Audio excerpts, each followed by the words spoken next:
welcome. The Extremist is a 4-issue miniseries from 1993, written by Peter Milligan and illustrated by Ted McKeever. The title character is Judy Tanner, an assassin for a secret organization of amoral hedonists known as the Order. Clearly, this group has based their activities on the infamous writings of the Marquis de Sade. They engage in all manner of socially unacceptable, self-indulgent depravity.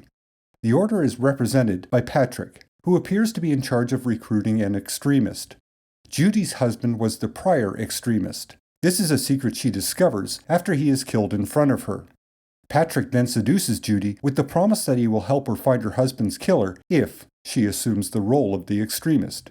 Judy accepts the role, and she accepts the duties required of the position. She transforms, or is liberated, from her vanilla lifestyle, becoming the avatar of the Order. Like a lot of Peter Milligan's stories, this is a twisty, uniquely structured narrative. Despite the theme, its tone is subdued and measured. It's not an over-the-top examination of a personality driven to explore their most severe capabilities. There's a lot of subtle character detail to unpack in the story. For example, the main character, Judy, begins in an emotional place where she is raw and driven to revenge. Initially, this is encouraged and exploited by Patrick, whose agenda seems personally motivated. However, this is his process of getting to the real personality, the real Judy. Or to use a modern term, Patrick gives Judy the permission to live her best life. And once she accepts that she is capable of far more than she believed, she is freed from Patrick's influence. The codependency is temporary, with the end result being complete freedom for Judy. It's an oddly positive message from a depraved series of events. Ted McKeever's artwork is very suitable to the material. It's unique and expressive with a lot of impressionistic line work. He manages the flow of the story quite well. Also, the design of the extremist's mask, with the typical bondage O-ring affixed over the face in an expressionistic smile, is amazingly perfect. Since this was a very early addition to the Vertigo catalog, the miniseries isn't as explicit as later content from this imprint.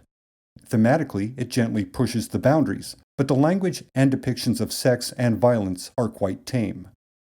In the end, this is a good example of an interesting, very early Vertigo miniseries.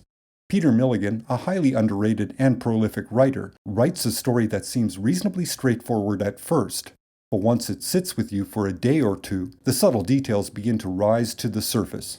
In the hands of a different, less experienced writer, this likely would have been an edgy, unsophisticated series of events, concluding with a terrible, highly unsympathetic character. Fortunately, Milligan approached the subject not as a way to express the dark, juvenile fantasies of his own mind, but to genuinely develop a character who lives and breathes amorality. That's it for today. Like, share, subscribe, and comment, and I will talk at you later.